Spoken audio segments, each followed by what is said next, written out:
জনপ্ৰিয় অসমীয়া ধাৰাবাহিক বেহাৰবাৰী আউটপোষ্টৰ মুকুতাদাৰ অভিনয়েৰে চিত্ৰগ্ৰহণ আৰম্ভ হৈছে এখন অসমীয়া চুটি ছবিৰ। কাম বনটো নাই একো ঘৰৰ অৱস্থাটো দেখিছ নাই কিবা এটা কৰি বোলে কিবা এটা ঘৰখনৰ কিবা এটা কাম কৰো সেইটো নাই খালি দিনৰ দিনটো শুই থকা দিন দুপৰলৈকে শুই থকা খালি শুয়ে থাক আৰু অসমীয়া চলচ্চিত্ৰ জগতৰ এগৰাকী বিশিষ্ট চিত্ৰনাট্যকাৰ সীমান্ত বৰাৰ কাহিনীৰে আৰু ৰিকি বাটছবৰ পৰিচালনাৰে চিত্ৰগ্ৰহণ আৰম্ভ হোৱা চুটি ছবিখনৰ নাম হৈছে মানালী মোৰ। যোৰহাটৰ হাতীগড়ত চিত্ৰগ্ৰহণ হোৱা চুটি ছবিখনৰ কেমেৰাত মাল্যৰ্পণ আৰু এটি প্ৰাৰ্থনাৰে শুভাৰম্ভণি কৰে নৃত্যাঞ্জলি ডান্স একাডেমীৰ অধ্যক্ষা ৰাজশ্ৰী বৰগোহাঁয়ে। হাস্যমধুৰ ছবিখনত জনপ্ৰিয় ধাৰাবাহিক বেহাৰবাৰী আউটপোষ্টৰ মুকুতাদা খ্যাত অচিনী ডেকাৰ উপৰিও ৰিকি বাটছব, ৰাজশ্ৰী বৰগোহাঁই, ৰাজকমলকে ধৰি অন্যান্য অভিনেতা অভিনেত্ৰীসকলে অভিনয় কৰিছে। চুটি ছবিখনত শিশু শিল্পীৰ চৰিত্ৰত অভিনয় কৰিছে প্ৰিন্সিপিয়া বৰগোহাঁই, সুশান্ত বৰা, ৰাজজিৎ বৰগোহাঁই, ৰশ্মি গগৈ, ৰাজদীপ গগৈ আৰু ময়ূৰ পংখীয়ে।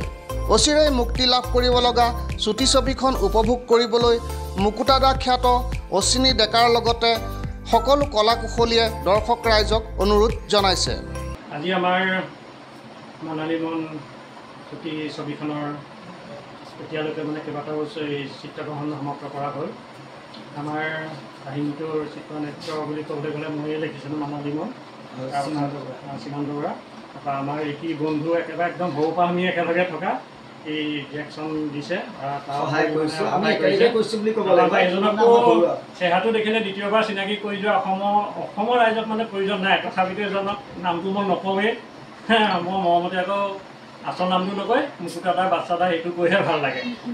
ৰাইজে আঁকোৱালি লওক, অতি সোনকালে এখন আমি মুক্তি দিম সীমান্ত প্লাছ চেনেলত। আপোনালোকক অনুৰোধ কৰিছোঁ চবেই যাতে আমাক সহায় সহযোগ আৰু বিশেষকৈ কথা এটা কওঁ এইখিনিতে এই ৰাজমোহন দা আৰু মই ৰাজমোহন দা বুলি আপুনি অকণমান আহকচোন, পটককৈ আহকচোন আহকচোন।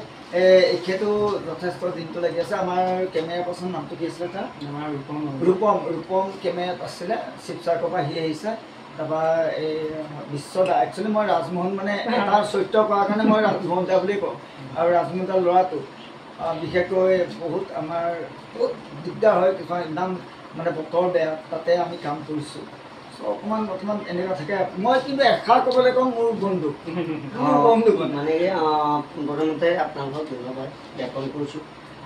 আমাৰ যিমানখিনি শিল্পী আছে সকলোৰে সহযোগিতাৰ ফলত আমাৰ ইতিমধ্যে দৃশ্যগ্ৰহণ প্ৰায় সম্পূৰ্ণ হ'বলৈ গৈ আছে।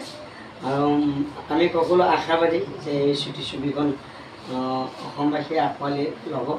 কাৰণ ইয়াৰে যি কাহিনী বা যি পৰিচালনা বা যি আপোনাৰ কেমেৰা বা যিমানখিনি আৰ্টিষ্ট আছে সকলোৱে সহযোগিতাৰ ফলত ধুনীয়াকৈ গৈছে। গতিকে আপোনালোকক আহ্বান জনাম, আপোনালোকক অনুৰোধ জনাম যেন এই চুটি ছবিখন মনালী মোৰ। গতিকে ময়ো আহ্বান জনাম, কাৰণ মই মনালীক বিচাৰি আছোঁ। গতিকে মনালী মোৰ আশীৰ্বাদ কৰিম।